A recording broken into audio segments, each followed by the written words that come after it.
Great. Just wanted to welcome everybody to today's Lunch and Learn, where we're going to be talking about water quality in Illinois prisons. I am so excited about the work being done on this topic and want to introduce you to our presenters that bring so much legal and advocacy knowledge to this space. I'm going to start with Nicole Nelson, who is the founder and executive director of Equity Legal Services.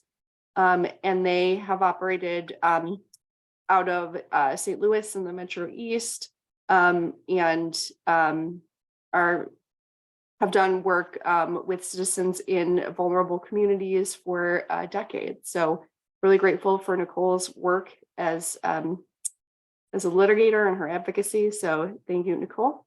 And then Alan Mills, who is the executive director at Uptown People's Law Center. And finally, Meleah Geertsma, who is the director of environmental justice and policy at Natural Resources Defense Council. So, and they can always introduce themselves a little more as they go forward. But I am going to share, do you guys, any intros you want to do as I'm sharing slides?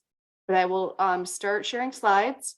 Oh, great. And I see for those of you joining us, Jeff is going to put the CLE link in the chat as I see people joining. So, okay, great. Let me start sharing the slides.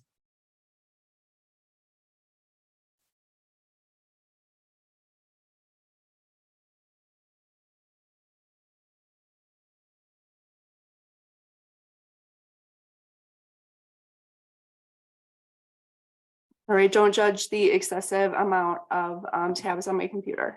So we all have that.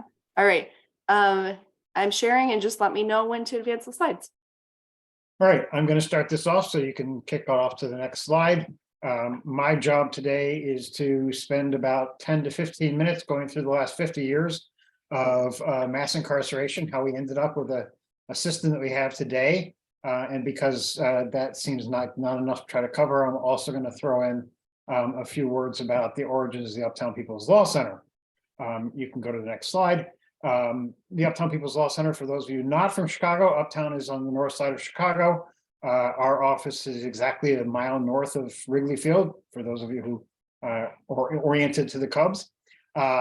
It's a unique community in the sense that it is both economically and racially and ethnically integrated in all sorts of ways, sort of building by building. We have everything from multi-million-dollar mansions and condominiums along the lake to public housing where people pay negative rent. You can go to the next slide. Interestingly enough, the Uptown People's Law Center was not founded by lawyers.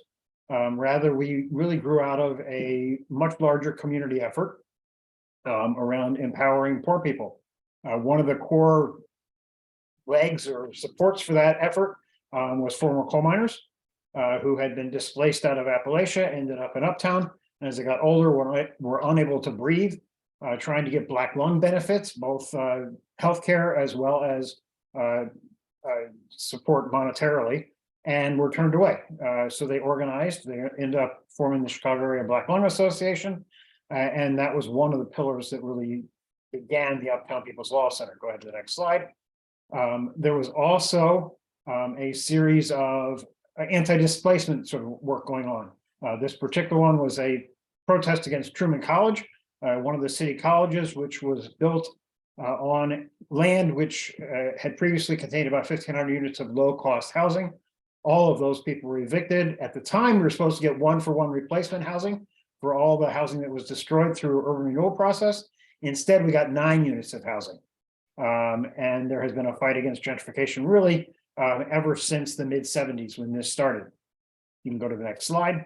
The interesting thing about Uptown is that it was a core for all sorts of sort of radical organizing going on. This was a picture taken with the original Rainbow Coalition, which included the Black Panther Party, the Young Lords, a Puerto Rican organization which started in Lincoln Park and became active in Uptown, Young Patriots, which would start as a youth gang in Uptown and again became political, as well as Rising Up Angry, focused out in Logan Square, and some other miscellaneous groups. All of them sort of came together, and some people began to focus on Uptown, which was at the time still integrated like it is today, but also had a very large concentration of poor white people. Go ahead to the next slide. Really modeled after the Black Panther Party. Folks started with a series of survival programs in Uptown. Black Panther Party tends to get a bad rap as being mainly focused on police and guns, but in fact, the vast majority of what they did was survival programs, handing out food. You can go to the next slide. And they did a whole lot of other sorts of programs, including free breakfast for children, after-school programs, tutoring programs, et cetera, et cetera. Folks in Uptown began to do the same sort of thing, and one of the survival programs that they founded was the Uptown People's Law Center, which provided sort of the legal arm to that struggle. And part of what the Uptown People's Law Center did was do things like eviction defense, as well as I talked about black lung and other disability sorts of things. But the people who founded the Uptown People's Law Center very much thought that people who went to prison or to jail out of the community remain community members. Therefore, you can go to the next slide, like the Black Panther Party, we consider people in prison to be still part of the community. When I say we, this is before I came to the Uptown People's Law Center. Very much part of the community. So we began to provide legal support to people who were in the jails and the prisons.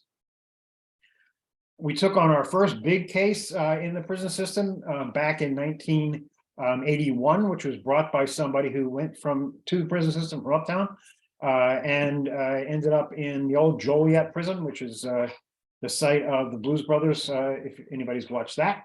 And then they were put in solitary, and it was an old, horrible prison, which was built pre-Civil War, was falling apart, and had lots of conditions problems. They wrote the Uptown People's Law Center when one of them filed a pro se complaint in federal court, which had about 100 pages of mostly illegible complaints. The one part that the judge figured out survived was that they couldn't get access to the law library. So they didn't know what they're doing. They filed this complaint without knowing what they're doing. And they said that they weren't allowed to go to the law library because they were in solitary. The person from Uptown wrote us and said, well, I don't know anything about the law. We have this complaint here, but I do know when the state asks you questions under oath, you should have a lawyer. So can you come down for this thing called a deposition that I'm supposed to go to? So we went, we represented them, we expanded the case into a statewide class action case about access to the courts for people in solitary. That went on for about 18 years. Ultimately, the Seventh Circuit, in its infinite wisdom, ruled that the two named plaintiffs in the case never had standing to start with, and therefore threw the entire case out after 18 years. As a result of that, I fell in love with prison litigation and realized that this was what I wanted to do, and have been representing prisoners ever since. During that time, the prisons have changed dramatically, however. So now, next slide, which starts on the prison part of this. The most important thing about prisons is we have a lot of people there. We currently have about 7 times as many people as we used to have back in the 70s, and really throughout the history of this country up until the mid 70s. The prison population had stayed pretty much the same as a percentage of the overall population. All of that changed in the mid 70s when the prison population simply exploded. We now have in the United States more people in prison than any other country in the world. You can go to the next slide.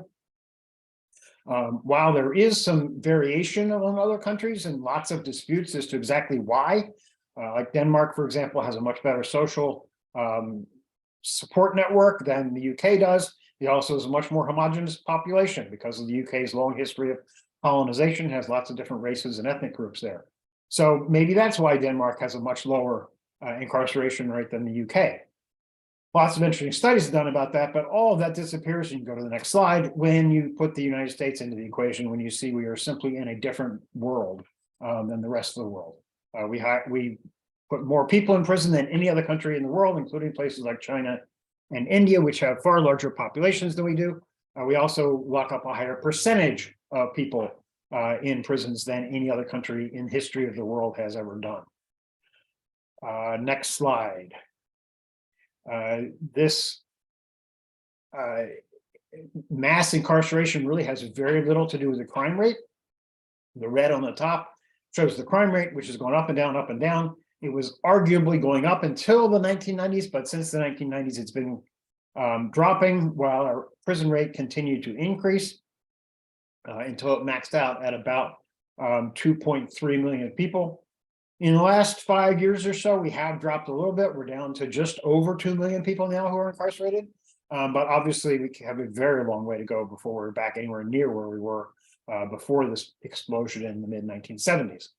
So how did this happen? How did we end up with that? You can go to the next slide really quickly and then zip right to the next one. I would say it's a result of lots of different choices we made. From the lawyer point of view, the choices had to do with changes in the law. Most famously, we had the Rockefeller drug laws, which imposed draconian sentences for small amounts of drug possession. California in 1977 adopted determinate sentencing. Reagan announced a zero tolerance for all drug crimes. We had the federal mandatory minimum movement, which then trickled down to the states. We had the federal truth in sentencing, which also trickled down to the states. All of that meant that more and more people were going to prison for longer and longer terms. That's sort of the legal answer, but I think the much more interesting question is, well, why did all these laws get passed? You can go to the next slide. This was not just happening out of the blue. Things were happening in society that really were at least the excuse for this huge increase in prisons. There were a series of riots, those of us that are old remember, back in the 1960s, really starting in 64 with Detroit and Newark, I think was the other one in 1964, but more famously was Watts in 1965. There were a series of uprisings. Continue on. Martin Luther King was assassinated in 1968. Those of you who were in Chicago or knew about Chicago history, much of the west side of Chicago went up in flames and massive destruction, which you can show in the next slide. A couple of months later, the Democratic Convention was held in Chicago, where there was again a massive uprising, which is in the next slide. And then you can move right on to the one after that really quickly.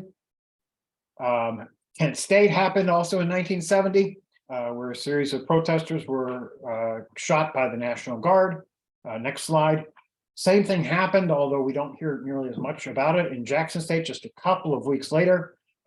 Again, protests against the Vietnam War, where the National Guard came in and killed, in this case, 3 young Black men. The victims in Kent State were white, and unsurprisingly, they get a lot more publicity than do the Black victims at Jackson State. Next slide. Other things that happened about the same time, we're talking about a year later, there was an uprising in Attica, where prisoners took over a big yard in the prison, one of the 4 yards in the prison, and held it for several days. And one more slide. A couple years after that, the American Indian movement took over the town of Wounded Knee and held that until there was a armed battle between the Native Americans and the FBI, where again, some FBI agents died. What we know now from historians who have done work about all of those events, each of them had either as their spark or as the main people who caused the injuries was the state's use of force. Attica being the most obvious one, while prisoners took over the yard. At the time, what was put out was that the prisoners were threatening to kill or had actually injured several of the guards they had taken hostage, and that the reason that the Rockefeller administration had to come in and violently retake the prison was that they were afraid of the deaths of all these guards that were taken hostage. We now know, in large part thanks to Heather Thompson's recent book about Blood in the Water, about the Attica takeover, that all of the injuries that were caused at Attica were caused by the guards retaking the prison, including the death of some of the guards themselves, were shot by other guards, not by the prisoners. The same thing is true of Watts. The same thing is true of the Wounded Knee. The same thing is true of Kent State. So it could have, one of the narratives that could have come out of that series of events is we have to have better control over the state's use of force. But that's not actually what happened. Instead, the message that came out was very much that, and go 2 slides on. I skipped over one. Very much that we have people in prison that are just animals and need to be controlled. And this was an explicitly racist narrative that was put together, it turns out, we now know, in Rockefeller's pool house during the uprising, when he met with all of the state officials, including the state police who were going to investigate this uprising, and including telephone calls and telegraphs back and forth between Rockefeller and Hoover and Rockefeller and Nixon. And it was very much like, well, as Nixon says here, all those prisoners were black, right? And Rockefeller says, well, I don't know, but I'd say offhand, yes. And Nixon says essentially, well, then we don't have a problem. As long as we can blame this all on black radicals, then we're going to be fine. And that's what they did. They said that the conclusion that comes out of this long history of uprisings is not that the state needs to be more controlled, but that there are a bunch of people out there who we're going to call criminals, who are largely black, largely young, who just aren't like the rest of us. And therefore they can be locked up, and it doesn't matter what we do to them because they're basically animals. So they have to be locked up in cages and left alone. Go ahead. One thing that is often talked about as private prisons as being the drivers of this, and I really have to push back on this. I've got a captive audience here, so I'm going to say it's not private prisons. Private prisons are maybe a tiny little portion of this. Private prisons are bad, so I'm not going to say that at all. One of the great things Illinois has done, and there are not a lot of them in the prison context, but one of the things they did do that was good was outlaw private prisons. So we don't have any in Illinois. Federal, state, local, we don't have any private prisons. They're all government run. But that doesn't mean they're good prisons. And looking at the overall breakdown, private prisons obviously play a very small part. Ruth Wilson Gilmore talks about private prisons as being the parasites on the system. That is, they come in and they infest the system and do well for themselves, but they are not the drivers of the system. And that becomes even more clear if you look at the money, and that's the next slide. Where does the money go? It does not go to private prisons. Jen, if we can flip slides. Sorry to interrupt your attempt to get a sip of coffee in there somewhere. But it's public correction agencies that get the vast majority of money that we spend on mass incarceration. And of that, most of it goes to public employees. So who's benefiting from mass incarceration? It's not shareholders of private prisons. It is guards and other employees who get almost $40 billion a year out of mass incarceration. And go to the next slide. In contrast, private prisons profits are only $0.37 billion a year. Now that's not nothing to sneeze at, but compared to what guards get, it's only a tenth of it. No, sorry, 100th of it. So it's a tiny little portion of where the money goes. What does that look like in Illinois? Go ahead, next slide. Oh, I'm sorry, mass imprisonment, not an experiment equally among all of our population. It is an experiment on young black men. The key numbers here are 60% of high school dropouts, more than half, are going up in prison. The other terrifying statistic here is it doesn't matter how much education you get, the gap remains the same. So it's about a 5-to-1 ratio of white versus black who are going to prisons, regardless of whether or not you're a high school dropout or a college graduate. You're much less likely to go to prison if you graduate from college, but the racial gap remains about a 5-to-1 gap. Okay, next slide. So what does it mean when we're talking about all these people in prison? It means that our prisons are stuffed full of people. On the left is an old warehouse at Vienna Correctional Center, what used to be a model minimum security prison. As the Illinois prison population increased, we ended up stuffing 300 people in bunk beds in what used to be a warehouse and had horrific problems. Water was the least of their problems. They had raw sewage dropping from toilets upstairs into the toilets downstairs. They only had 4 bathrooms, each of which had 2 stalls for 300 people to share. So there were long lines of people every day standing there with a little wad of toilet paper in order to get into a toilet. And then you had to worry about, if you're on the second floor, what was happening above you, because it was likely to seep down on your head as you're using your own toilet. No plugs, no privacy, no nothing. Every space we had was packed full of people. And next slide, to get an idea of what mass incarceration looks like, you only have to go down the street here to Joliet, where Stateville Correctional Center has the largest single cell house in the country. This particular picture is a part of 1/4 of that, what they call the quads now at Stateville. Each floor has about 50 cells. It's a 5-story building, so you're talking about 250 cells, which at its maximum, each of those cells had 2 people. So you're talking about 500 people stacked on top of each other in cages. That's what mass incarceration looks like. Next slide. This is the solitary unit at Pontiac. As you can see, they don't have open cells. They have closed front cells. There are no lights inside those cells. There are no windows inside those cells. The light comes from the window you can see on the left of this picture through the little opening you can see on the right of this picture, and then into the fairly dark cells. Next slide. This is the inside of a cell at Menard Correctional Center. Even smaller than the ones at Pontiac and Safeville you just saw. This is a cell for 2 people where it's a segregation unit. So about 2 people can often occupy this cell, and they're in that cell for 22 plus hours a day. As they tell me, you can both stand up in the cell, but you can't both move around in that cell at the same time. You can also see the water and toilet in the back of the cell there. You notice that there's no lid on the toilet, and that the toilet is located about 6 inches from the bed where somebody has to sleep. And the sink is, the drinking water is directly above the toilet. So when you flush the toilet, you're going to end up with fecal matter on not only your bedding, but also on your drinking supply. Next slide. Keeping people in solitary like this is literally deadly. This is the outside of that same cell we just looked at. And you can see there's not bars again, or there were originally bars, but then they put a steel plate inside the bars to further isolate people. The little orange lock you see in the middle of this picture is not the Department of Corrections lock. That is a crime scene lock that was put on by the Illinois State Police because one of those 2 cellmates killed the other cellmate when they were locked in for months at a time, alone with nothing to do. There was a period of, there was one summer several years ago where 5 cellmates killed each other in the solitary units at Menard Correctional Center. So when I talk about it being mass incarceration and just how dangerous it is, it's not only dangerous for people's long-term mental health, which it is, it's not only dangerous for people's physical health, particularly if you're stuck drinking dirty water out of that cell, but it is literally can kill you. Even when you get out of that cell, and this will be my last slide, and you get to go to the yard, it's not yard like you think of on TV. Jennifer, go one further on.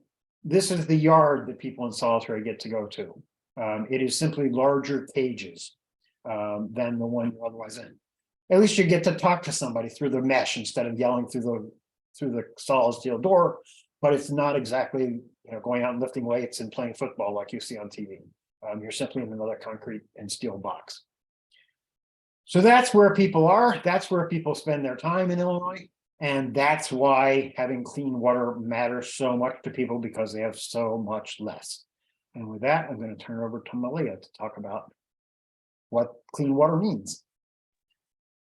Thanks so much, Alan. And it's hard to pick it up from there. I feel like that's all that needs to be said, because you can imagine what I'm going to say next in that context.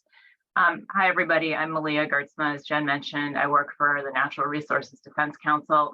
Specifically, I work for the NRDC's Environment, Equity, and Justice Center, which is a new center within the extremely large NRDC, consisting of about 20 or so folks at this point, who focus exclusively on environmental justice and equity advocacy and racial justice issues. So it is one part of this much larger organization. And one of the caveats I'll give at the beginning is that I have done a lot of air quality work for many years, but at this point in my career, I consider myself sort of an environmental generalist. And so I'm going to try to give you guys sort of what my take on drinking water issues and sanitation issues in the prisons are. I'm guessing if there are environmental lawyers out there in the audience, there are probably a lot of you who know some of these laws and regulations with much more detail and precision than I do.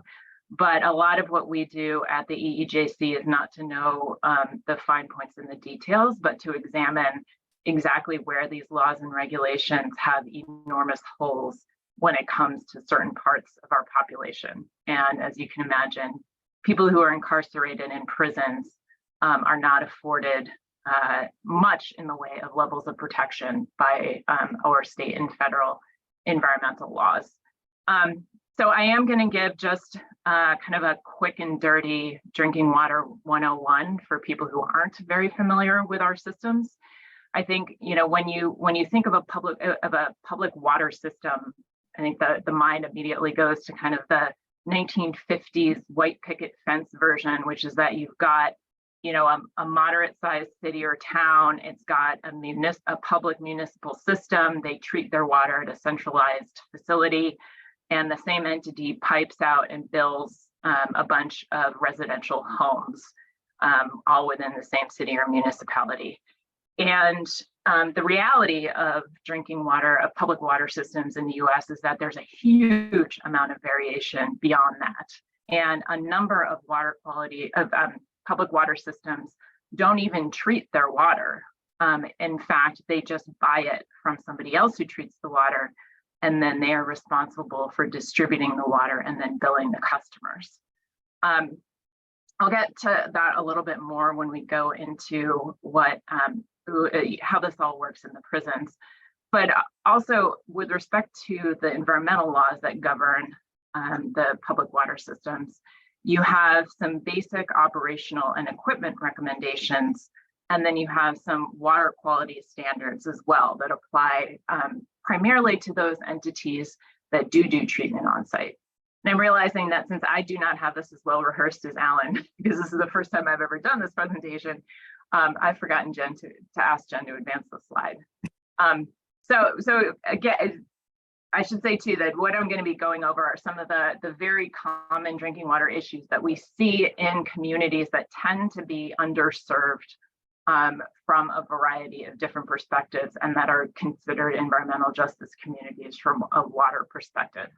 And I say that because one of the things that really brings Nicole and me together is that we see a lot of these same issues down in the community of Centerville, Illinois, where you have water systems and sanitation systems that are literally falling apart, if not already fallen apart. And you basically see almost parallel conditions within the prisons, but in a confined space and controlled by a state entity. So there are tons of commonalities across these settings. And there are a couple of contaminants and issues that pop up quite frequently. I think everyone knows a lot about lead. You might have heard more about it in terms of service lines. That is not the only place where lead can come into a system. So removing all the lead service lines is not going to solve our lead problem. There are a lot of issues that I think are probably under-recognized and under-addressed in our country at probably a near epidemic level with bacterial contamination. I think there's a lot of recognition that water systems in quote developing countries have issues with things like coliform bacteria and Legionella. But what we have seen is that these issues are pretty common among a lot of these underserved and or smaller systems, and probably are occurring more in larger systems than anyone is really aware of due to gaps in the system. And then of course, there are just basic issues with even monitoring and reporting when you think that the state of Illinois has thousands of public water systems, and we have an increasingly under-resourced and not sure how to phrase it, Jen, maybe you can help me with this, but an environmental protection agency who is not particularly affirmative or aggressive in its compliance and enforcement activities. Next slide, please. So just to back up a little bit, the regime that I'm going to be talking about is basically governed by the Federal Safe Drinking Water Act. Here's the basic reference here. I'm not going to provide a lot of statutory references. We will have a document potentially soon that has a lot of them if folks are interested. But so all of these basic operational and equipment requirements and then the water quality standards largely arise under this federal law. And then you have state laws that implement the requirements as well, with some variation to some degree. One of the things that I think it's important to note is going back to my point that not all public water systems are required under these laws to test things like bacteria and lead and copper out in their systems. Those public water systems that do not treat the water themselves do not have to do that kind of monitoring. And so what we have in this country is basically a setup where you have a bunch of entities that do treat the water that are larger, who have to do supposedly sampling for those contaminants. And then you have a pretty big gap because there are lots of these smaller public water systems that do not have to do the same level of sampling and testing. So I should state that some of the specific parameters that are in play here are coliform bacteria in particular. Lead and copper are also required to be tested out in the distribution system. You're also supposed to show that you're properly disinfecting the water to make sure that you don't have a bacteria problem. And so systems are required to look at things like chlorine residuals and what are called disinfection byproducts, which are largely carcinogenic substances that arise from the disinfection process. And one thing I think it's important to note in the prison context, Legionella is not directly regulated under our country's drinking water quality standards. US EPA has noted that the requirements that apply to coliform, some of the disinfection requirements should address Legionella to some extent, but you can't go and turn around and allege a violation of the Safe Drinking Water Act's water quality standards based on a Legionella outbreak. And I found that very interesting when I started delving into this. So to go a little bit further on why on the fact that public water systems don't look like that kind of basic municipal example that I laid out. A lot of, even a campground is considered a public water system. And when you think about a campground and how it's different from that municipality, the owner of the campground basically has operational control over the water from the point it hits the campground's property to the spigot that you turn on at each one of the campground sites. And so the public water system consists of that entire stretch of equipment and piping and plumbing. Similarly, within prisons, the state of Illinois, taking our current context, basically for many of the prisons owns and operates the pipes and equipment through which water goes from a water tower to people in those cells that Alan just showed everybody. And so the public water system is more extensive in the sense that it reaches all of that plumbing within the walls of the building and going right up to the point where people are opening up the tap to take out their drinking water. And I know that there's some controversies right now over the extent to which public water system authority and responsibility extend, in the more traditional sense into people's homes.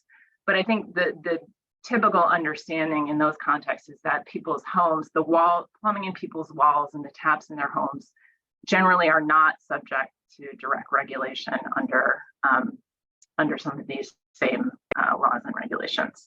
So I want to make sure that that's a very distinct difference that we take note of.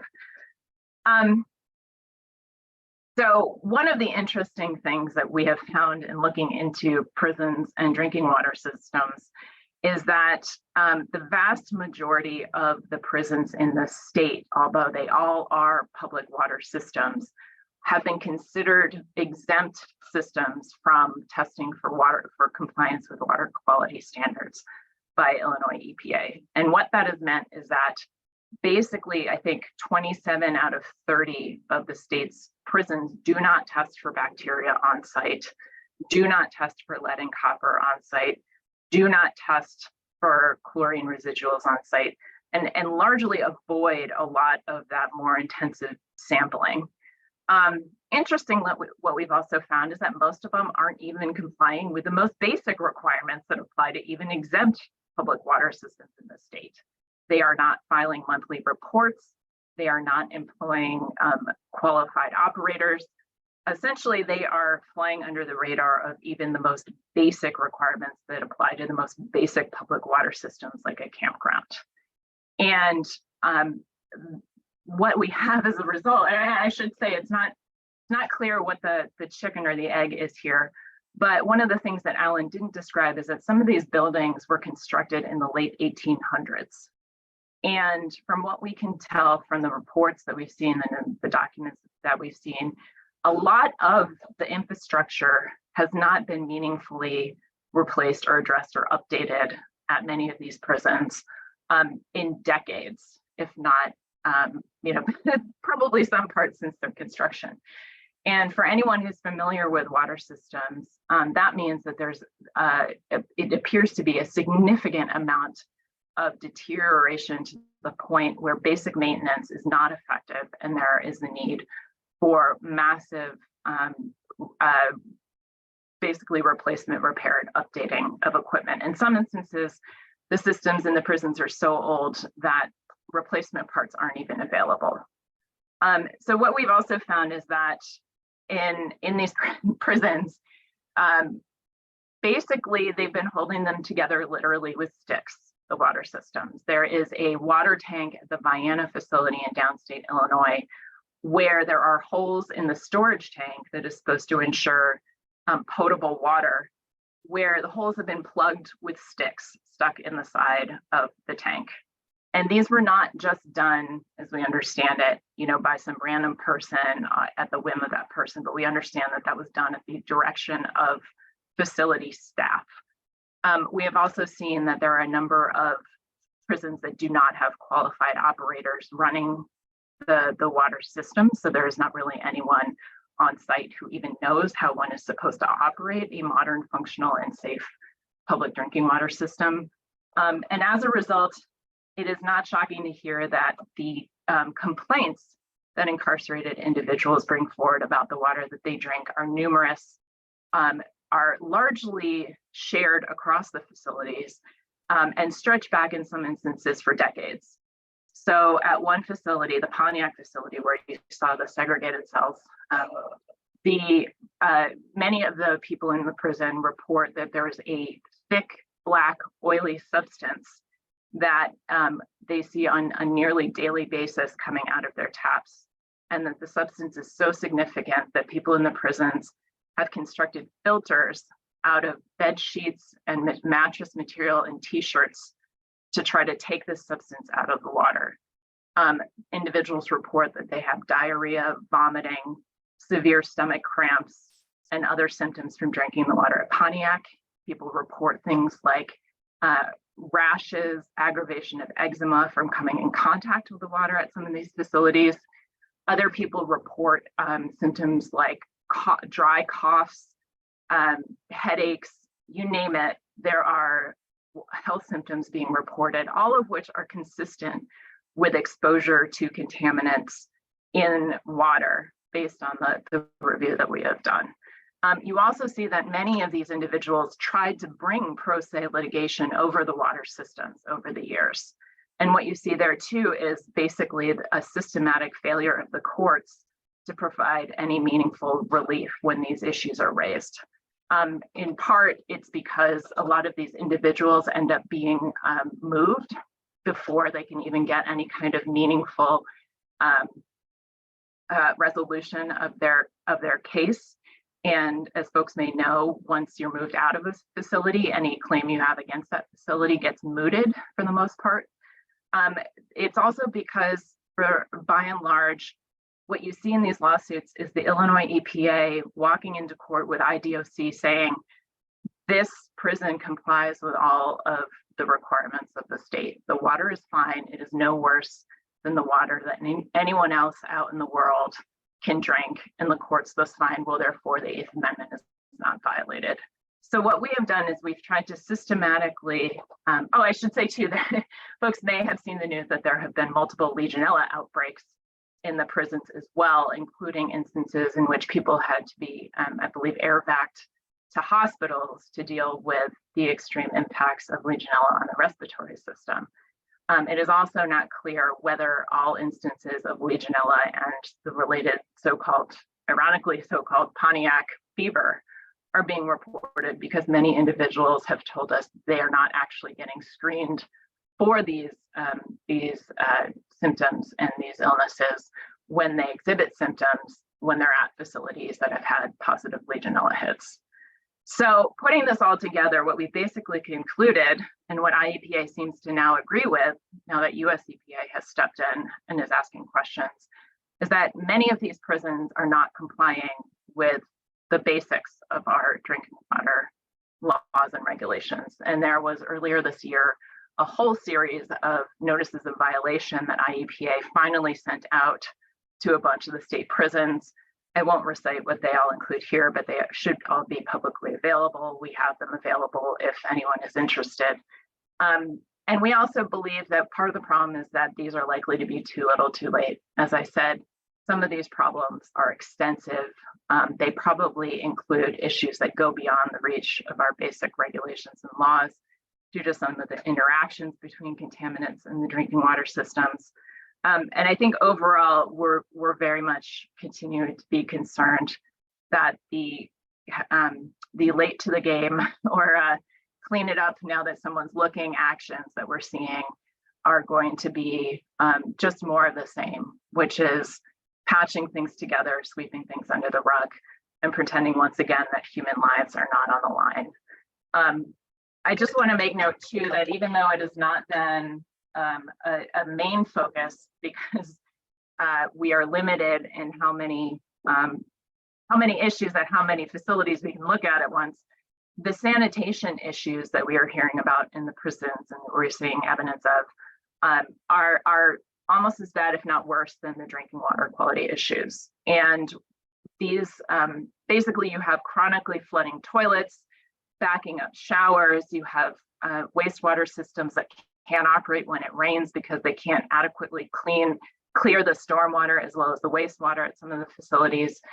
And you have within the prisons very little consideration for areas where you can have what's called cross-contamination, where basically issues with the sanitary system end up impacting the drinking water system because the infrastructure is so close and both are in such disrepair.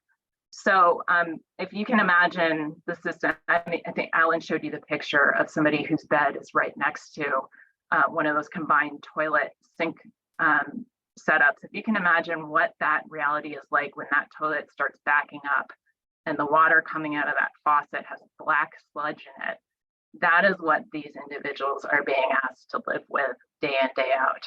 And this is what we have been told complies with our state environmental laws. I'm going to wrap it up there. I know we're probably already way over the plan things. Nicole is going to take it from here and talk a little bit about our coalition and what we as legal practitioners try to do when faced with these issues to ensure that we are representing the people who are impacted. Thanks, Nicole. Yeah, no problem. Two very hard acts to follow. Okay, so yeah, you can go to the next slide, Jen. As Meleah indicated, my name is Nicole Nelson. I'm with Equity Legal Services. I'm in the St. Clair County area.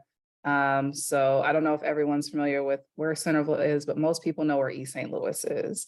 So I'm about maybe 10 or 15 minutes from East St. Louis. And as Meleah indicated, that's how we came to know each other through some of the environmental issues that the residents in Centerville and also East St. Louis residents encounter as well.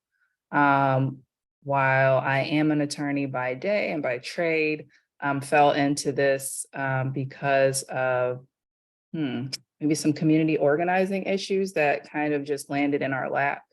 Myself and another attorney, Kalila Jackson, found in the community when we met some folks. So I always like to joke and say I fell into being an organizer, but I'm terrible at it. But what we did learn along the way was that some organizing needed to happen, right? And while I am certainly not an organizer, what we did learn was that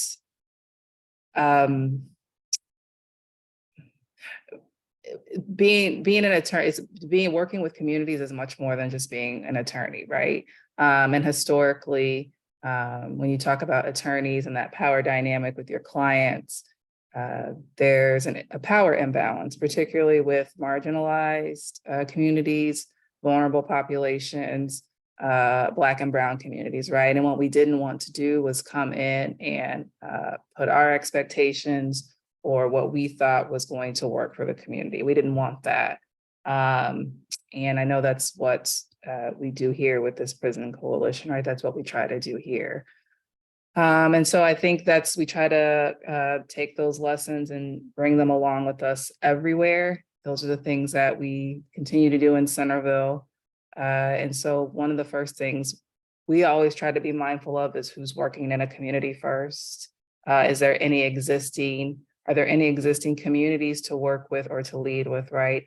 Even if you have a client or an issue that is needed, it's really important to follow what the community's lead is, right?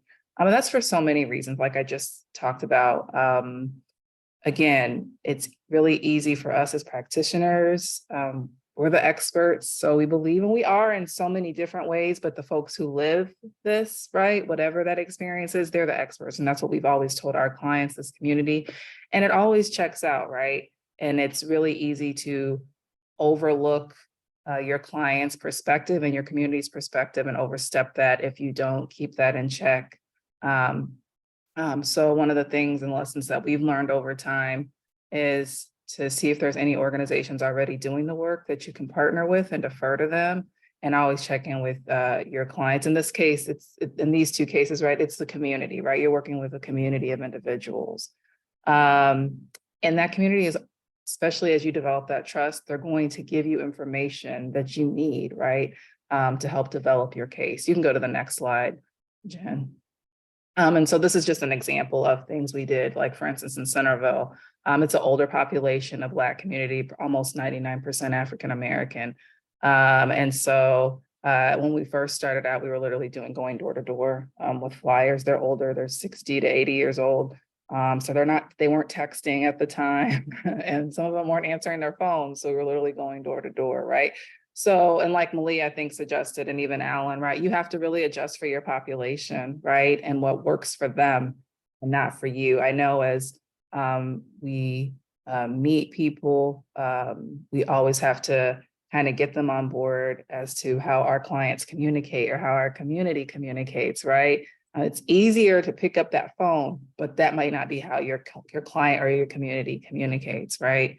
And I know it sounds really simple, but you'd be surprised that that's a really hard lesson that I feel like attorneys have a hard time learning. We're busy, we're on the go, and we just want to do the easiest thing that makes it easiest to communicate with our client or our community. But I feel like I've learned, and we've learned over time, you yield greater results and larger rooms of people when you communicate with them the way they need to be communicated with, right?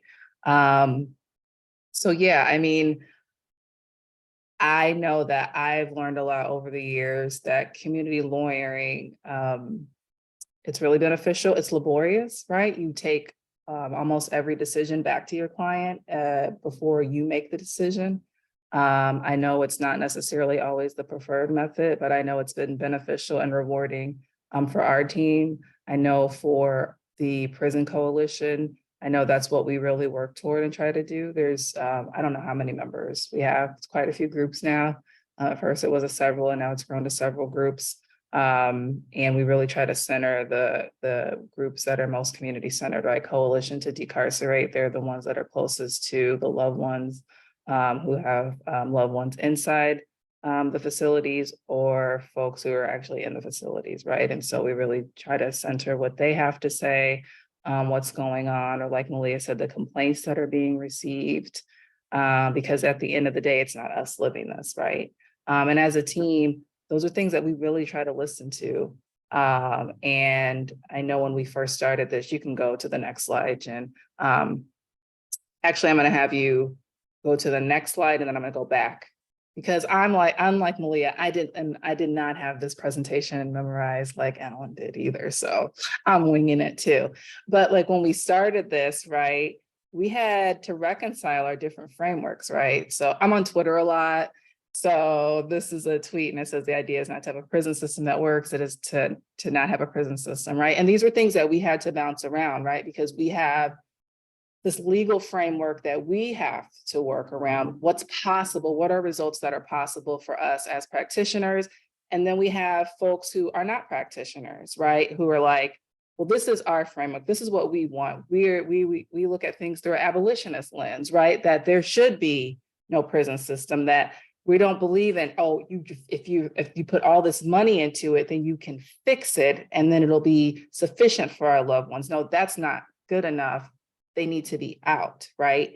And we really had to have these discussions, right? So that we could work together and understand and hold these two things, right? And we also had to be honest as practitioners, like, this is the court system we work within, and the court system, we can't file a motion saying like, abolish this prison, right? Like abolish IDOC, right? No matter what our personal beliefs may be, right? We also have certain things and ethics that we have to abide by, right? And so we had several of those conversations, right? As a group and as a coalition, and really had to be mindful and respectful of each lens and position that everyone was coming through, and even talking about money, right?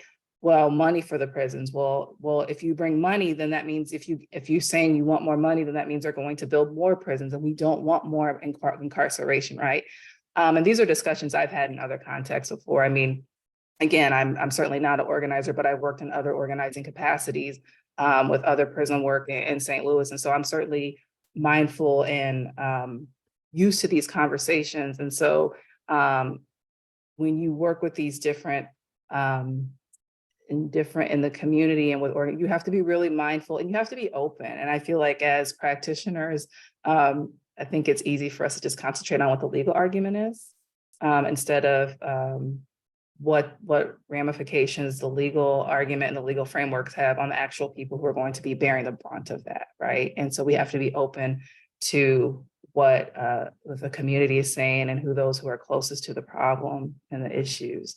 And so I thought this tweet was really really a good representative of the conversations we've had as a group and how we've had to hold them and how we've had to try to balance everybody's different views. With that said, I also say we also spent a lot of our time trying to figure out, just as a group, how to get agencies to understand how to restructure their framework too, right? So just because we're, client-centered or community-centered, and hey, they're like the loved ones should be at the center of this, right? Or this is what they're facing. That doesn't mean the agencies are always there, right? That doesn't mean that they're always centering them. And so it's really hard sometimes to get agencies to understand that they also should be centering them, or they also should be willing to have conversations with them, or willing to try to kind of prioritize their needs too. Bureaucracy can be difficult to kind of penetrate. And that's in all community work, I believe, but it's something that I think we continue to try to work at. You can go the slide before, Jim. Oh, before, I know I took you out of order, I'm sorry. So Coalition to Decarcerate is the one I mentioned earlier, that's the one closest to the ground. And so this was just a clip I was gonna play. I know you guys, there have been newer clips, but this was just an example of some of the work that they do. So if you wanna play that, if you can, I don't think I can play from it, but I think you just click on it. And Okay. Do you have sound? No? Okay. Because you can hear me, right? Uh-huh. What do I have to do to, anybody have advice here on the sound?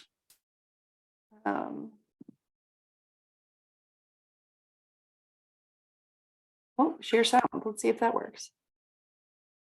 COVID positive right now. The prison is providing water 3 times a week. The water here was undrinkable, even with a filter. There was nothing to really protect you. His Stateville's running through Stateville rampant. If you got better, awesome. If you didn't get better, oops.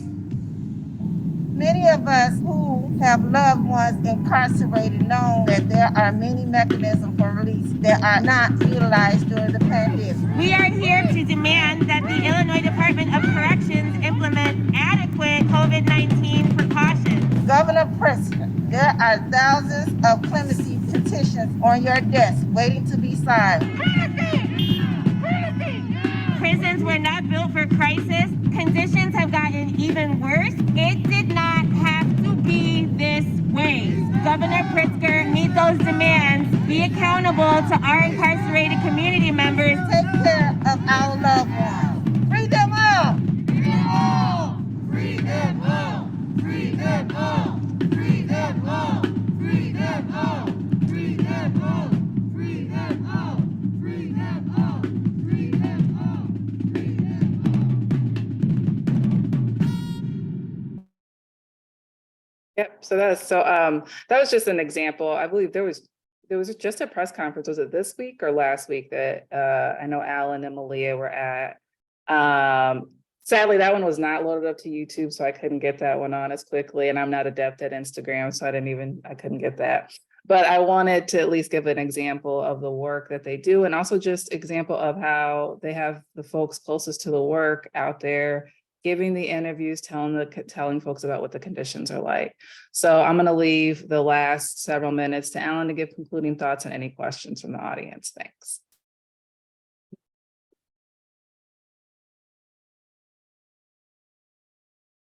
Great.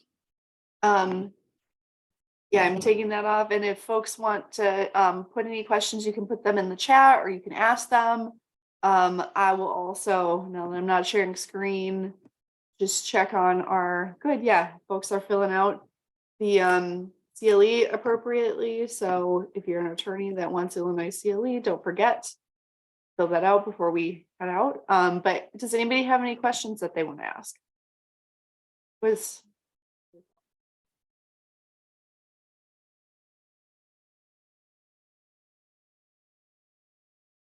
Second.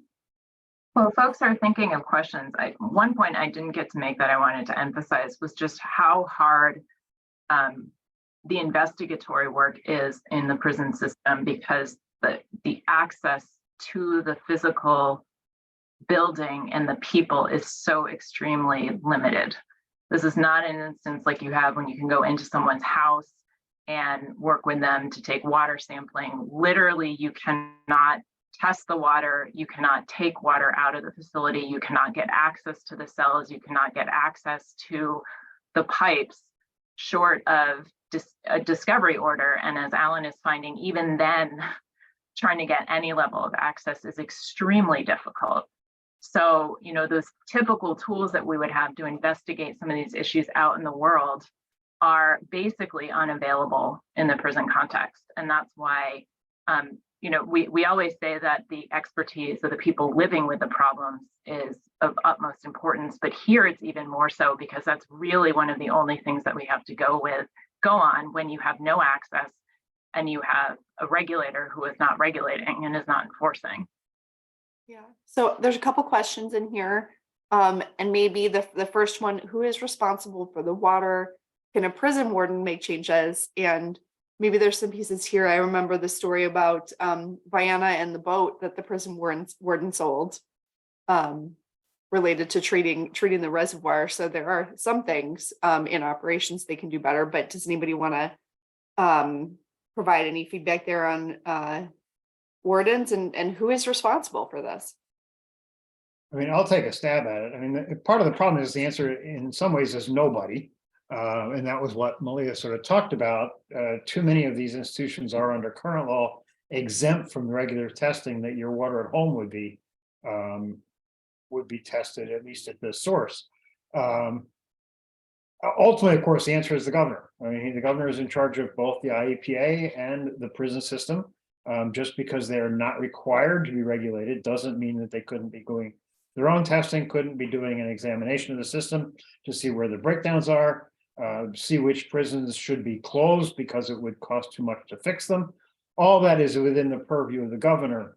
The problem is we have diffused that responsibility among too many bureaucracies so that prisons end up being nobody's priority. And that's frankly why we have the deteriorated conditions, not just with water, but with sewer, with lead paint, with collapsing infrastructure in general in the prison system. As Meleah pointed out, all of our maximum security prisons are now over 100 years old and have not been maintained. And to supplement that too, folks may be aware that there has been an IDOC proposal to close Pontiac since at least 2008, but the pushback against that has been enormous. So all these conditions that have been ongoing for the last 15 years since that proposal got put out, formally speaking, those could have ended 15 years ago if a decision had been made then to shut that prison that dates back to the 1870s. But for whatever, combination of political reasons, that prison has been kept open. And so it has a collapsing sewer system, it has a collapsing drinking water system, and we are caging hundreds and hundreds of people in that facility while we are unwilling to make that decision to shut it down. So I know we might not be able to give full details on this, but there is a question about whether US EPA is deferring now to IEPA, and if there's ways we can talk about the way that US EPA is weighing in on this issue. Yeah, maybe I can cover that one. So technically speaking, as a general matter, Illinois EPA has what's called primacy in enforcing the drinking water laws. Of course, US EPA has ultimate oversight authority under the Safe Drinking Water Act. Folks may also be aware that the US EPA has what's called the Imminent and Substantial Endangerment Authority, which essentially empowers US EPA to go into situations where there are contaminants in the water and there's a threat to human health, and essentially the state and local entities are not sufficiently addressing the problem. So there are mechanisms for US EPA to get involved. Our understanding of what's happening here is that, at least for the time being, US EPA has been, similar to what we were doing, pushing IEPA to try to help gather information. It's been initiating, I dropped a link to an inspection report. US EPA at its own initiative inspected 3 of the prisons without, I think they went with IEPA, but it was not an IEPA inspection, it was a federal agency inspection. And we understand that they are in enforcement mode themselves right now as well. So I think it's still TBD what US EPA is going to do big picture, but we do know that they are here on the scene. They are looking at some of these issues. We don't have a clear sense ourselves as to what all may be in the cards for US EPA. We do know that they have issued strong commitments to protect environmental justice communities. We believe the prisons are one of the most harmed environmental justice communities out there. As you heard, the prison system is predominantly people of color by a wide margin. And a lot of these people come from, and if they ever get released, will go back to environmental justice communities out in the world. So it's an ugly cycle. And this is one of the places we need to be focusing if we're committed to environmental justice. Great. Then there's just one last question about the pushback in local communities due to local communities and jobs where, these are rural communities where prisons might be located. Yeah, I mean, well, it's not so much, I would say, local communities and jobs as it is the guards union, although that's not entirely true. I think we saw it, historically, we saw this most dramatically when they were moving to close Tams Correctional Center, the Supermax prison. And what was interesting about that is that every single guard and every single employee was offered a different job, and the money was going to be repurposed to provide additional youth workers in order to keep people out of prison. So it was going to have no net increase or decrease in jobs and would be repurposed from punishment to prevention, and nonetheless and they would all be ASME members. So the new jobs are not like private industry or anything, they were still ASME members. Nonetheless, ASME went to court and kept that prison open for an additional 8 months after it was supposed to be closed, on the grounds that it would destroy their employment, I guess. So, a lot of that is simply knee jerk. We have it and we don't want to change anything. Prisons are not good economic engines for anyone. I will just say too, there is a limit to how far that argument goes when you are basically poisoning people. There was one man released from Stateville who went and got a blood lead level test afterwards and literally had levels off the charts according to his report. So lead, as we know, is detrimental to young children's development. It has negative impacts on adults, and a lot of them are virtually unreversible. So, you know, if somebody comes to you and says, is the trade-off, are you poisoning adults with lead, holding them in these facilities, is that worth this kind of jobs trade-off? Those are the kinds of questions we need to be asking ourselves at this point. Are we willing to basically poison an entire population to keep some of those jobs, rather than, as Alan says, look at alternative economic development opportunities that are much more community enhancing and much more forward-looking and much more likely potentially more conducive to community growth than the prison complex. Yeah, well, I think we're out of time. I know we went a little bit over, but don't forget to put your CLE in, folks. And anybody want to any concluding thoughts?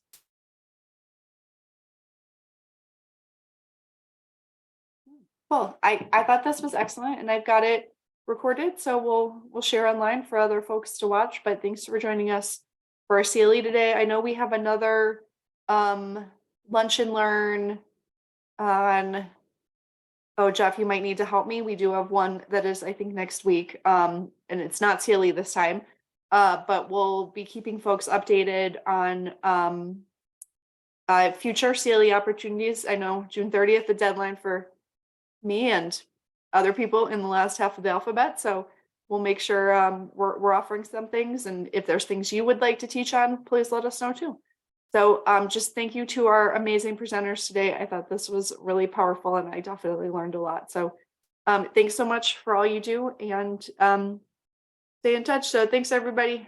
Bye.